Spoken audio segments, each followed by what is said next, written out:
जय हिंद दोस्तों, हम यहाँ पर आपके लिए स्पेशल लेकर आ गए हैं all exams Hindi practice paper 2। इसके पहले हमने आपको एक वीडियो दे दिया है, आपने उसको अभी तक नहीं देखा है तो पहले जाकर उसको आप देख लीजिए और अपने टॉपिक को और मजबूत कर लीजिए। और हमारे चैनल पर आप नए हैं या पहली बार आए हैं या फिर आपने अभी तक हमारे चैनल को सब्सक्राइब नहीं किया है तो सब्सक्राइब कर लीजिए। ऐसी वीडियो हमारे इस चैनल पर आपको मिलती रहेगी। तो चलिए हम वीडियो को शुरू कर लेते हैं। पहला क्वेश्चन देखिए, इसमें से रस के कौन सा भेद है? तो रस का कौन सा इसमें से भेद है? तो यहाँ पर आप देख रहे हैं रूपक उल्लेख ये अलंकार होता है, जबकि एक करुण रस जो है करुण रस होता है। ठीक है, और इसका जो है अस्थाई भाव शोक होता है। क्या होता है? शोक होता है। ठीक है, करुण रस का अस्थाई भाव शोक होता है। उसके बाद देखिए दूसरा क्वेश्चन, यहाँ पर स्थान के आधार पर बताइए कि मूर्धन्य व्यंजन कौन से हैं। ठीक है, तो मूर्धन्य व्यंजन जो हैं वो आपके ये ढा और डा और ढा। ठीक है, यानी कि जो भी हमारा टा वर्ग होता है, टा ठा डा ढा, ये हमारा क्या होता है? मूर्धन्य व्यंजन होता है। ठीक है, आगे हम देख लेते हैं तीसरा क्वेश्चन, अल्प प्राण वर्ण कौन से हैं? ठीक है, अल्प प्राण, तो अल्प प्राण कौन सा होता है? तो अल्प प्राण जो होता है वो सभी वर्ग का, यानी 5 वर्ग हैं। ठीक है, जो भी 5 वर्ग हैं उनमें का जो है जो पहला होता है, ठीक है, तीसरा होता है यानी विषम। ठीक है, पहला, तीसरा और पांचवा जो वर्ण का होता है अक्षर यानी व्यंजन, वो सभी क्या होते हैं? वर्ण अल्प प्राण होते हैं। ठीक है, तो यहाँ पर जो का खा उसके बाद गा होता है, तो यानी का खा गा घा। ठीक है, गा का खा का गैप है, इसलिए जो का और गा है ये क्या है? अल्प प्राण है। वैसे आपको अल्प प्राण बता देते हैं, सभी स्वर भी क्या होते हैं? अल्प प्राण होते हैं। ठीक है, सभी स्वर क्या होते हैं? अल्प प्राण होते हैं। ठीक है, और आगे बढ़ते हैं। यहाँ पर नासिक व्यंजन, नासिक का मतलब ये है कि आपका जो उच्चारण है वो नाक के सहारे से हो रहा है। ठीक है, तो हम यहाँ पर देख रहे हैं इन्या। ठीक है, जो इन्या होता है इसका जो उच्चारण होता है नासिक होता है, यानी नाक के माध्यम से होता है। हिंदी वर्णमाला में अयोगवाह वर्ण होते हैं, तो अयोगवाह जो है अंग और आहा होता है। ठीक है, अयोगवाह अंग और आहा होता है।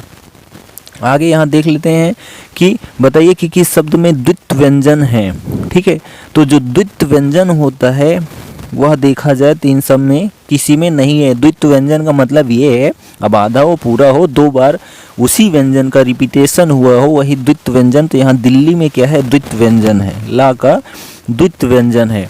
कौन सा घोष वर्ण है? ठीक है, घोष यानी घोष और अघोष, यानी घोष को सघोष भी बोलते हैं। ठीक है, तो बोल रहा है कौन सा घोष वर्ण है?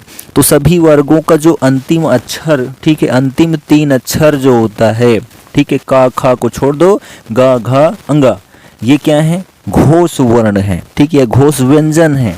और इस साथ जो होता है या रा लावा, ठीक है, हा भी होता है। और इसमें क्या होते हैं? सभी स्वर भी होते हैं। किस में? यही घोष या सघोष में। ठीक है, सभी स्वर भी होते हैं। तो अब हम यहाँ पर देख लेते हैं, का खा ये नहीं है। ठीक है, टा ठा डा ढा, टा ठा ये भी नहीं है, च छ, ठीक है, ये भी नहीं है, पा फा बा भा मा, ये हमारा जो माँ है यही क्या है? घोष वर्ण है। ठीक है, और जो सभी बचते हैं उन सबको छोड़ दो तो वो सभी अघोष बन जाते हैं। कौन सा अमानक वर्ण है? तो यहाँ पर अमानक वर्ण जो माना जाता है वो भा को माना जाता है इस ऑप्शन के थ्रू। ठीक है, आगे है कि हिंदी में मूलतः वर्णों की संख्या कितनी है? तो 52 है। कितनी है? 52। ठीक है, और आगे यहाँ देखते हैं कि छा ध्वनि किसके अंतर्गत आता है? छा, तो छत रंग ज्ञा स्र। ठीक है, छत और उसके बाद तरंग और ज्ञा और उसके बाद जो छत्रंग ज्ञा स्रा। ठीक है, ये जो स्रा होता है ये सभी क्या हैं? आपके जो हैं संयुक्त वर्ण हैं। कैसे वर्ण हैं? संयुक्त वर्ण हैं। क्यों? क्योंकि ये जो है सभी 2-2 वर्णों या व्यंजनों से इनका निर्माण हुआ है। ठीक है, इसलिए ये सभी क्या हैं? संयुक्त व्यंजन हैं। ज्ञा वर्ण किन वर्णों के संयोग से बना है ज्ञा, तो जा और इया के साथ, तो जा और इया दोनों में है, इसमें भी है इसमें भी है, लेकिन सही ये है क्यों, क्योंकि इस जा के साथ हलंत लगा हुआ है इसलिए। ठीक है, उसके बाद अघोष वर्ण कौन सा है, तो मैंने बताया कि पहला और दूसरा क्या होगा, अघोष होगा। ठीक है, पहला और दूसरा सा खा सा ये सभी क्या है, अघोष है, तो यहाँ सा आ ही गया, तो ये हमारा क्या है, अघोष है। ठीक है, घ का उच्चारण स्थान कौन सा है, ठीक है, क ख ग घ। ठीक है, तो ये हमारा कंठ होता है। ठीक है, क्या होता है, कंठ होता है। और आगे यहाँ देखते हैं कि जिन शब्दों के अंत में आ आता है उसे क्या कहा जाता है, तो अयोगवाह कहा जाता है। क्या कहा जाता है, अयोगवाह कहा जाता है। कब, जब उसके अंत, ठीक है, शब्दों के अंत में छोटा आ आता है तब। ठीक है, उसके बाद देखिए यहाँ लिखा है कि पुरोहित, तो पुरोहित में उपसर्ग क्या है, तो यहाँ पर अगर हम बात करते हैं ये रा के साथ हलंत लगा होता तो यही आपका सही हो जाता, लेकिन यहाँ पर ऐसा नहीं है, तो इसलिए जो पूरा लिखा है यही आपका उपसर्ग है। ठीक है, और उसके बाद देखिए यहाँ पर नेक्स्ट क्वेश्चन, अवनत शब्द में प्रयुक्त उपसर्ग है। ठीक है, अवनत, तो यहाँ पर अव उपसर्ग लगा है। ठीक है, कौन सा उपसर्ग लगा है, अव उपसर्ग। सावधानी शब्द में प्रयुक्त प्रत्यय है, सावधानी। ठीक है, तो सावधान में बड़ी ई की मात्रा लगाया तो वो सावधानी बना, इसलिए बड़ी ई प्रत्यय लगा हुआ है। इनमें से कौन सा भाववाचक संज्ञा है, भाववाचक। ठीक है, तो यहाँ पर बच्चा से बचपन बनाया गया, इसलिए इसमें क्या है, भाववाचक संज्ञा है। ठीक, उसके बाद देखिए कि शिव का विशेषण क्या है, तो शिव का विशेषण जो होता है वो शैव होता है। ठीक है, क्या होता है, शैव। भूतकाल के कितने भेद हैं, ठीक है, तो भूतकाल के कितने भेद हैं, तो 6 भेद हैं। कितने भेद हैं, भूतकाल के 6 भेद हैं। ठीक है, और आगे देखिए यहाँ पर कि इनमें से अपादान कारक की विभक्ति क्या है। ठीक है, तो अपादान कारक जो होता है से अलग के लिए प्रयोग किया जाता है। ठीक है, से अलग के लिए अपादान कारक की विभक्ति प्रयोग की जाती है। ठीक है, अधिकरण में पर होता है। ठीक है, संबंध का की के रा री रे ना नी ने। ठीक है, और जो है कर्ता ने कर्म को करण से। ठीक है, यही सब है। ठीक है, आगे चलिए बढ़ते हैं। यथार्थ में कौन सी संधि है, ठीक है, तो यथार्थ में जो है कौन सी संधि है, तो हम इसको अगर तोड़ते हैं तो यथा प्लस अर्थ। ठीक है, तो यथा प्लस अर्थ दोनों तरफ आ बराबर बड़ा आ, इसलिए दीर्घ स्वर संधि है। ठीक है, और यहाँ पर देखिए नेक्स्ट कि तत्सम शब्द का चयन कीजिए। तत्सम शब्द, ठीक है, जो संस्कृत से डायरेक्टली आते हैं, ये वहाँ पर वर्षा जो है एकदम सही है, ये एक तत्सम शब्द है और सभी क्या है, तद्भव हैं। मतैक्य में कौन सी संधि है, तो मतैक्य में जो है क्या है, मतैक्य। ठीक है, मत धन ऐक्य, तो यहाँ पर जो है वृद्धि स्वर संधि है। ठीक है, कौन सी स्वर संधि है, वृद्धि स्वर संधि है। जहाँ पर ऐ की मात्रा या फिर औ की मात्रा का प्रयोग होता है वहाँ पर वृद्धि स्वर संधि होती है, इतना याद रखिएगा। फिर देखिए हिंदी किस भाषा परिवार की भाषा है, तो भारोपीय। ठीक है, हिंदी जो है वो किस परिवार की भाषा है, भारोपीय परिवार की हिंदी भाषा का जन्म हुआ है। तो हिंदी भाषा का जो जन्म हुआ है वो अपभ्रंश से हुआ है। किससे हुआ है, अपभ्रंश से। ठीक है, और उसके बाद देखिए शुद्ध वर्तनी का चयन करना है, तो यहाँ पर जो कृपा लिखा है ऑप्शन नंबर बी, यही आपका सही है। उसके बाद देखिए यहाँ कि जाके पाँव न फटे बिवाई सो क्या जाने पीर पराई, इसका अर्थ क्या हो जाएगा, यानी इसके ऊपर बीतती है वही उसको जानता है, तो ऑप्शन नंबर ए आपका सही है। उसके बाद देखिए जस दूल्हा तस बनी बराता का अर्थ क्या है, कि सभी साथी, ठीक है, सभी साथी एक जैसे ही होते हैं। ठीक है, सभी साथी एक जैसे ही होते हैं। उसके बाद देखिए यहाँ पर बेइंसाफी में कौन सा उपसर्ग है, तो बे उपसर्ग है। ठीक है, बहाव शब्द में प्रयुक्त प्रत्यय कौन सा है, तो बहाव आव। ठीक है, तो यहाँ पर जो है ऑप्शन नंबर सी आव प्रत्यय लगा हुआ है। फिर देखिए यहाँ पर पुरोहित में उपसर्ग है, तो पुर उपसर्ग है। ठीक है, तो यहाँ पर हलंत नहीं है, तो इसलिए हमारा जो है जो ऑप्शन सही हो जाएगा वो पुरा हो जाएगा। ठीक है, पुरोहित। ठीक है, पुर प्लस, ठीक है, आहित। ठीक है, पुरः प्लस हित होगा तो ये पुरोहित हो जाएगा, एकदम सही है। उसके बाद आगे देखिए पुरः प्लस हित, ठीक। किस शब्द में आवा प्रत्यय नहीं है, तो यहाँ पर जो लावा है इसमें जो है आवा प्रत्यय नहीं है और सभी में क्या है, आवा प्रत्यय का प्रयोग हुआ है। फिर यहाँ पर हम देख रहे हैं कि शब्द में उपसर्ग का प्रयोग हुआ है, तो ऐसा कौन सा कि शब्द में उपसर्ग का प्रयोग हुआ है, ठीक है। तो यहाँ पर हम देख रहे हैं कि उपकार, ठीक है, उपकार में क्या है, उपसर्ग का प्रयोग हुआ है, ठीक है। और उसके बाद देखिए यहाँ पर किस शब्द में प्रत्यय का प्रयोग हुआ है, ठीक, किस शब्द में प्रत्यय का प्रयोग हुआ है, तो यहाँ पर हम देख पा रहे हैं कि जो विकल है नहीं, ठीक है, पुलक है, ठीक है, धनिक, यहाँ पर जो पुलक है ये ऑप्शन आपका करेक्ट है और सभी ऑप्शन क्या हैं, गलत हैं। ऑप्शन नंबर सी आपका एकदम करेक्ट है। उसके बाद यहाँ देखिए कि किस शब्द में प्रत्यय लगा हुआ है, ठीक है, तो जादूगर, ठीक है, जादूगर में प्रत्यय लगा हुआ है, जादू प्लस गर, ठीक है। किस शब्द में उपसर्ग का प्रयोग हुआ है, तो उपसर्ग यानी आगे यानी उपकार, ठीक है, उपकार जो है उसमें प्रत्यय उपसर्ग लगा हुआ है। निर्वाह में प्रयुक्त उपसर्ग है तो निर्वाह, निर उपसर्ग, ठीक है। ऑप्शन नंबर सी एकदम करेक्ट है। उसके बाद देखिए कि किस शब्द की रचना प्रत्यय से हुई है, प्रत्यय यानी अप, ठीक है, अपमान जो है एकदम सही है, ठीक है।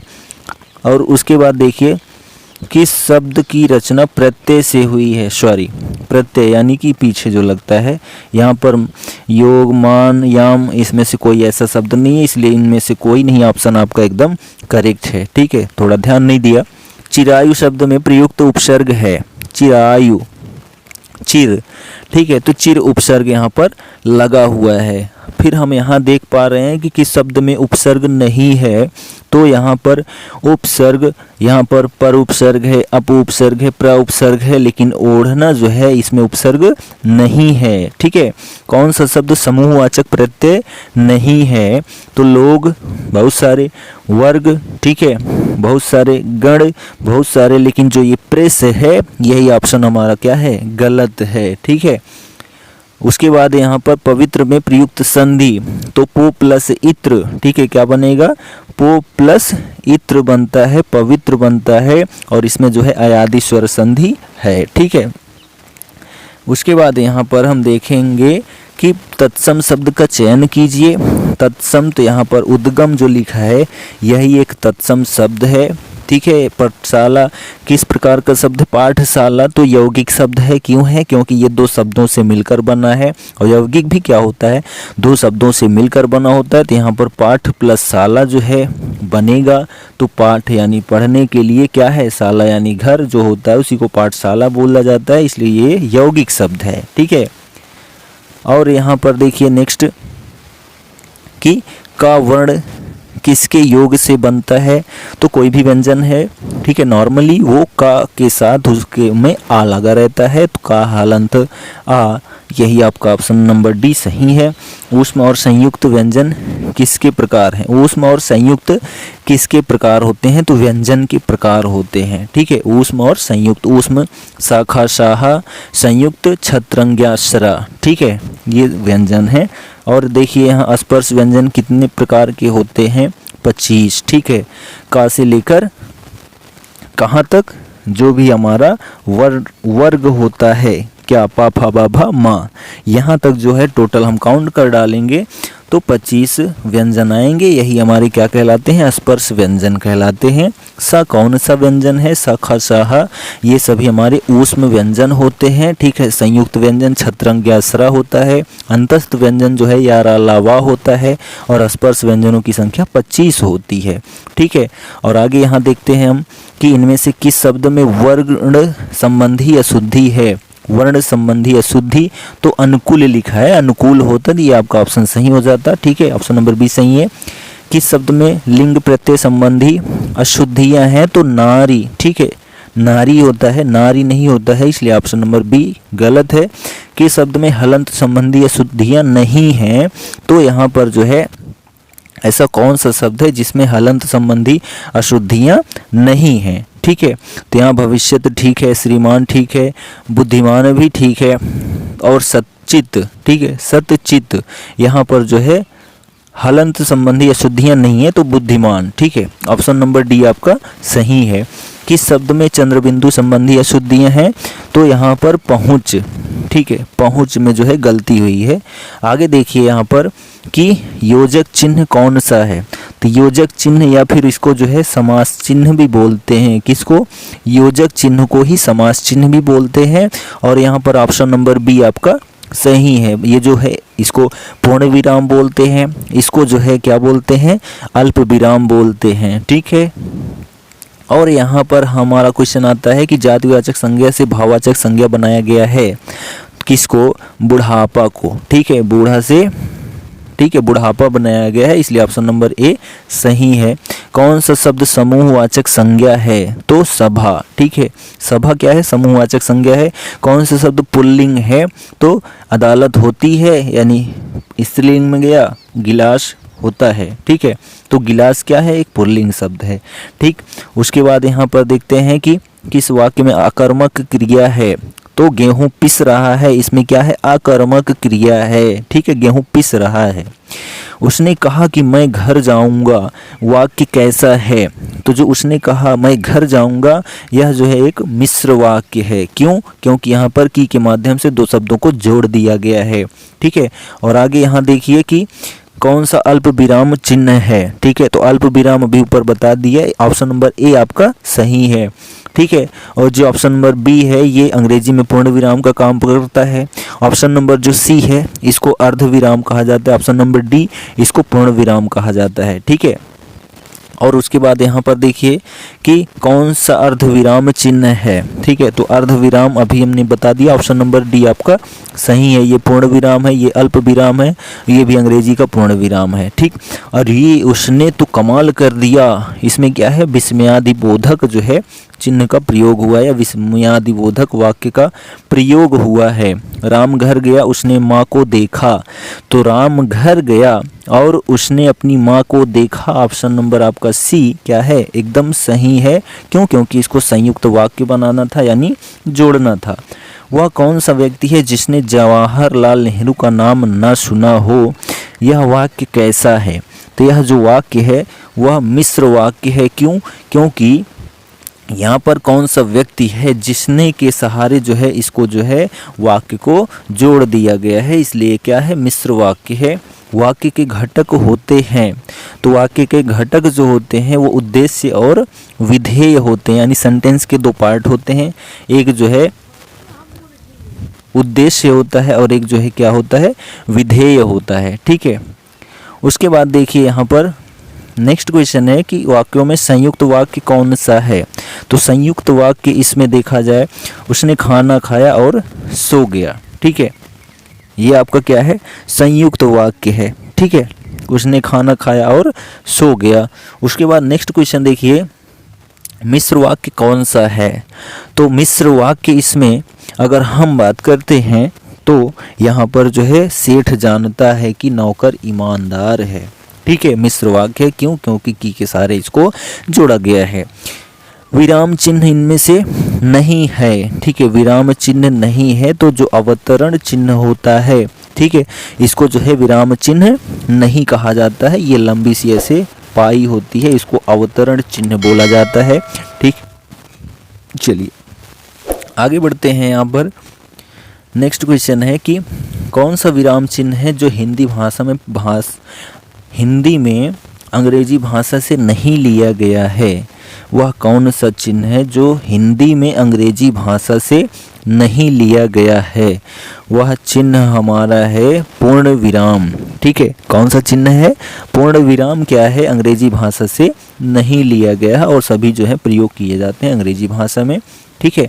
उसके बाद देखिए वाक्य के अशुद्ध भाग का चयन कीजिए, तो यहाँ पर जो है राम के धनुष भंग करते ही दूसरे राजाओं के, ये दोनों सही है, यही ऑप्शन आपका सी गलत है, ठीक है।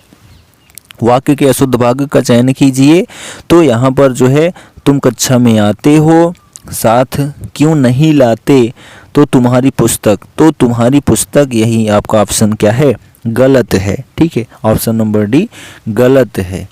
उसके बाद देखिए यहाँ पर कि समुद्र मंथन करना क्या होता है, कठोर परिश्रम करना। ठीक है, समुद्र मंथन करना यानी श्रम करना।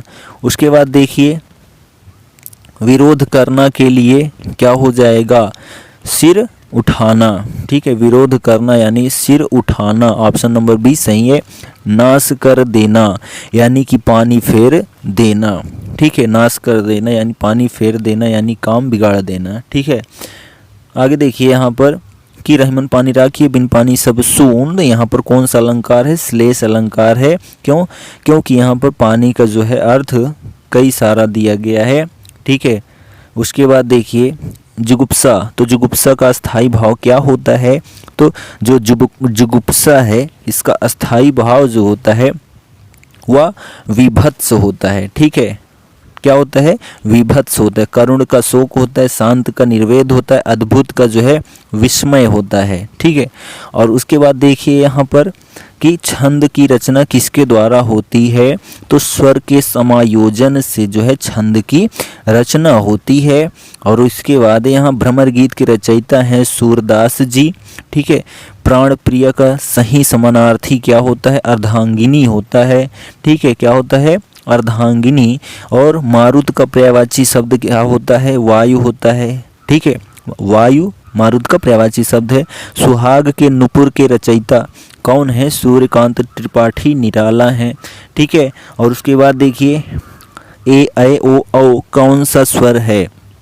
ठीक है, ए ऐ ओ औ कौन सा स्वर होता है, तो यह जो है हमारा संयुक्त स्वर होता है। क्यों, क्योंकि ये सभी जो हैं दो दो स्वरों से मिलकर इनका निर्माण होता है, इसलिए उ के उच्चारण स्थान है उ होंठ। ठीक है, यहाँ पर दो ऑप्शन हो गया, होंठ और ओष्ठ।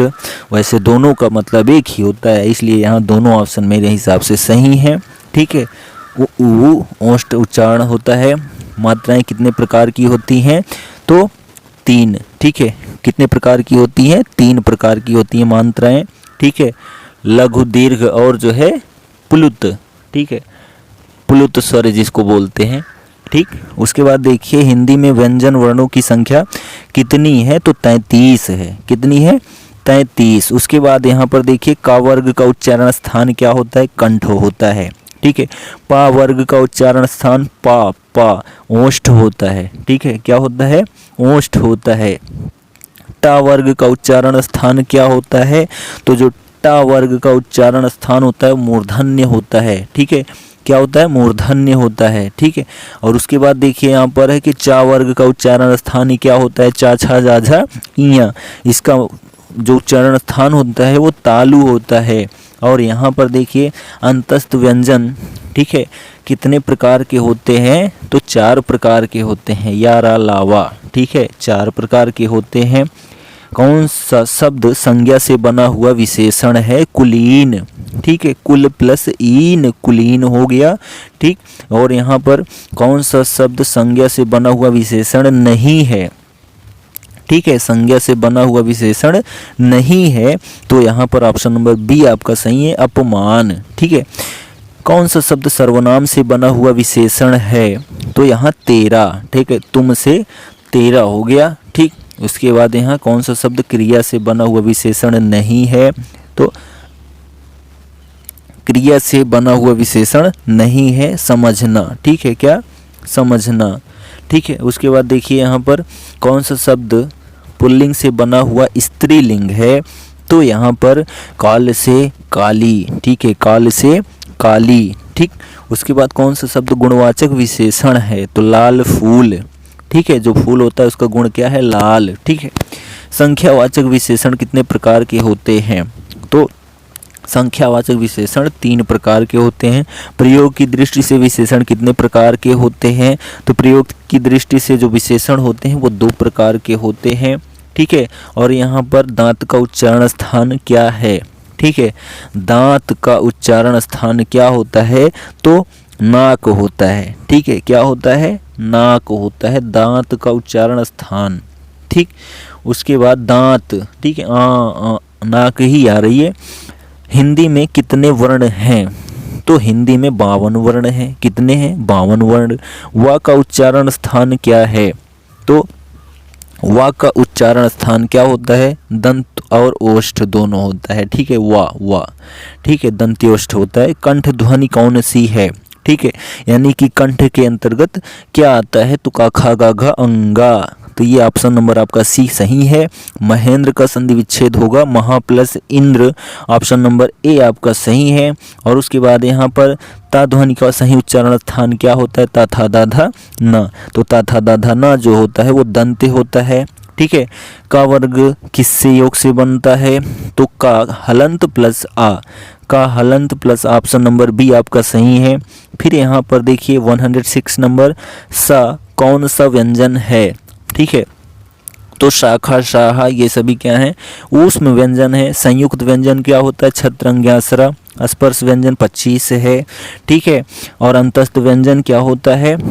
यारा लावा। ठीक है, इनमें से किस शब्द में वर्ण संबंधी अशुद्धि नहीं है? वर्ण संबंधी अशुद्धि नहीं है। तो यहाँ पर जो है जो वर्ण संबंधी अशुद्धि नहीं है, तो देखिए आगामी। ठीक है, अध्ययन अधीन। तो यहाँ पर जो है अध्ययन ये भी गलत, ये भी गलत, ये भी गलत है, लेकिन जो अधीन है ये आपका ऑप्शन एकदम करेक्ट है, इसलिए ये ऑप्शन आपका सही है। किस शब्द में समास संबंधी अशुद्धियाँ हैं? तो एक तारा। ठीक है, कौन सा? एक तारा जो है वो गलत है। हलन संबंधी अशुद्धियाँ नहीं हैं, तो यहाँ पर बुद्धिमान। ठीक है, किस शब्द में चंद्रबिंदु संबंधी अशुद्धियाँ हैं? पहुँच। ठीक है, और उसके बाद देखिए यहाँ पर नेक्स्ट क्वेश्चन है कि योजक चिन्ह कौन सा है? तो योजक चिन्ह इसमें ऑप्शन नंबर सी आपका सही है। ठीक है, उसके बाद देखिए भाववाचक संज्ञा कौन सी है? तो भाववाचक संज्ञा कौन सा है? तो यहाँ पर लंबाई। ठीक है, क्या है? लंबाई। कौन से शब्द पुल्लिंग है? तो गिलास। ठीक है, कौन सा है? गिलास। ये रिपीटेड क्वेश्चन लग रहा है। कौन से शब्द कर्म कारक है? ठीक है, तो मैंने हरि को बुलाया। ठीक है, क्या है? मैंने हरि को बुलाया, इसमें क्या है? कर्म कारक का प्रयोग किया गया है। कौन सा शब्द समूहवाचक संज्ञा है? तो सभा। ठीक है, कौन सा शब्द है? सभा। ठीक है, उसके बाद देखिए यहाँ पर जातिवाचक संज्ञा से भाववाचक संज्ञा बनाया गया है। तो यहाँ पर जो है जातिवाचक संज्ञा से भाववाचक बनाया गया है बुढ़ापा। ठीक है, बुढ़ापा। तो बूढ़ों की एक जाति होती है, उसको भाववाचक संज्ञा के रूप में बुढ़ापा बना दिया गया है। ठीक, ये हमारा जो है आज का जो सेशन था ये कंप्लीट होता है। और हमारे चैनल पर आप नए हैं तो ये सारी चीज़ें कर सकते हैं। हमारे चैनल को सब्सक्राइब कर लीजिए आरएस एजुकेशनल क्लासेज। और हमसे अगर जुड़ना है तो आप हमें फेसबुक पर फॉलो कर सकते हैं राम प्रजापति, या फिर हमारे फेसबुक ग्रुप को ज्वाइन कर सकते हैं साथी के अनमोल वचन, या फिर हमें इंस्टाग्राम पर भी फॉलो कर सकते हैं ram-yasr84 जो है ये हमारा अकाउंट है। ठीक, आप यहाँ पर हमसे जुड़ सकते हैं और हम आपकी मदद ज़रूर करेंगे। और हमारे चैनल पर आप नए हैं तो सब्सक्राइब कर लीजिएगा। बार बार कहने में भी अच्छा कम लगता है, आपको सुनने में भी अच्छा नहीं लगता है। तो चलिए मिलते हैं नेक्स्ट वीडियो में, तब तक लिए जय हिंद।